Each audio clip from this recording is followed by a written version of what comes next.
Hello, my name is Swiss Bianco. In this video we will have a look at two magazines for the Smith & Wesson mp40.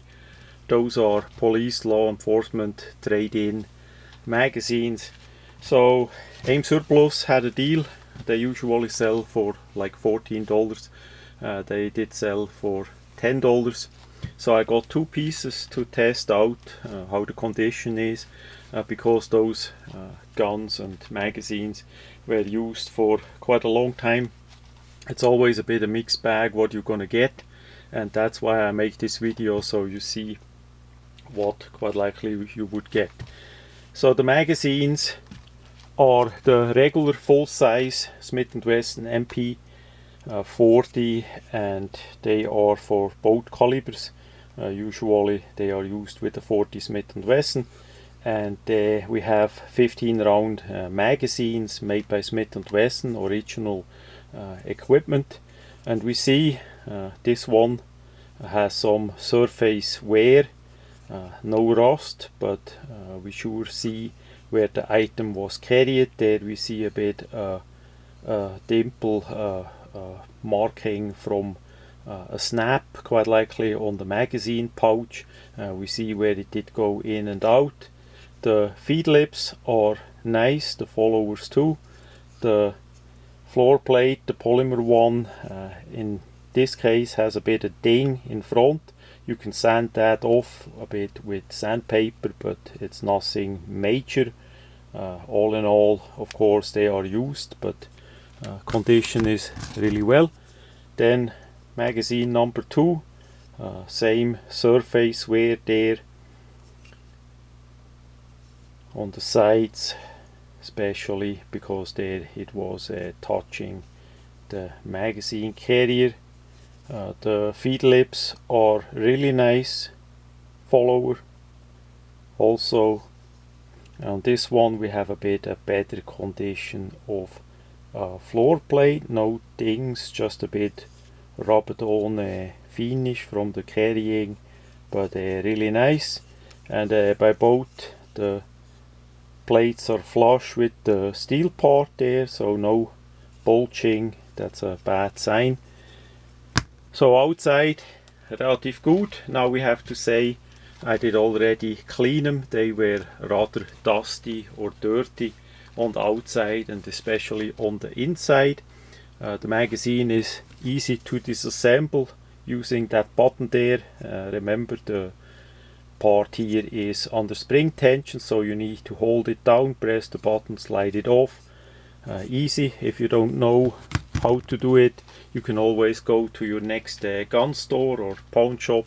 They're gonna show it to you.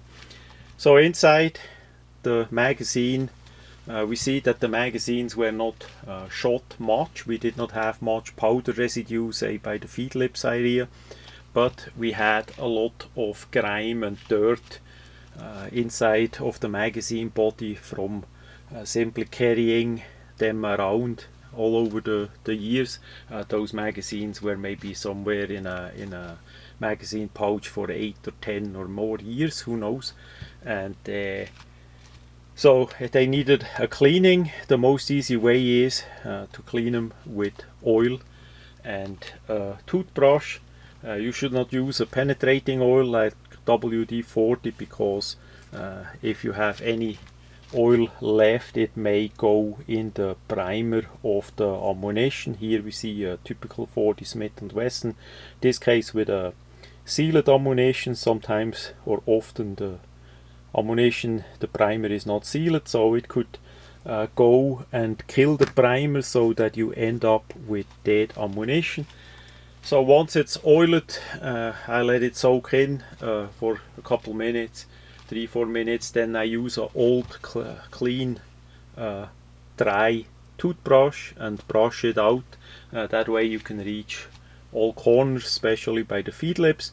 And then I clean them out using a bit household paper, kitchen paper, with the stick end of the toothbrush to reach all the way in and in the corners and all that. Important is to get all the oil and dirt out of it. You see that easy as the the paper gets in and it comes out dirty, it's still dirty. If it comes out relative clean or fully clean, then the magazine body is cleaned. What we had is a little bit slight rust on the magazine springs, not much, so even if I would not do anything, those magazine springs would work for the next 10-15 years for sure. It was just slightly in some parts in one magazine on the surface, and I'm gonna use steel wool and remove it a little bit. We cannot grind or file on it, or we should not remove material because it's a spring, it needs its material. And then I'm gonna clean them and seal the spring using a Rust-Oleum rust remover spray paint. You can get that as a rust sealer in brown and in grey. It's like a primer. I'm gonna use the grey one because then I have a color difference between the brown and rust in case later on we have, for whatever reason, more problems with rust. It's easier to spot than brown on brown paint. So that's what's gonna happen with this one. Then they are fully functional for another 10, 15, even longer or more years. Now to the 40 Smith & Wesson. This is a typical example of a 40 Smith & Wesson pistol here in USA that got used by the law enforcement a lot. Not exactly this one, but the style of this gun. It's a Smith & Wesson MP Generation 1, and it's a full-size one, and since that got used by the law enforcement, police, sheriff, etc., they had a lot of such guns legally on sale, for sale as for the civilian market here in USA, and that is what this model is. It doesn't have any police markings on them, and if you feel bad about 40 Smith & Wesson, too bad. There is nothing to feel bad about it, especially not here in USA. There is plenty of ammunition around in 40 Smith & Wesson, and for our lifetimes that's not gonna go away. From cheap aluminium cased training ammunition to the most fancy, most effective hollow points. There is a lot available. Even snake shot is still made in 40 Smith & Wesson if you wanna fancy that. So really accurate caliber, and the gun, it's a Smith & Wesson that functions for another 20-25 years, and there are spare parts. The Smith & Wesson company is based in USA, so you have customer service too if needed.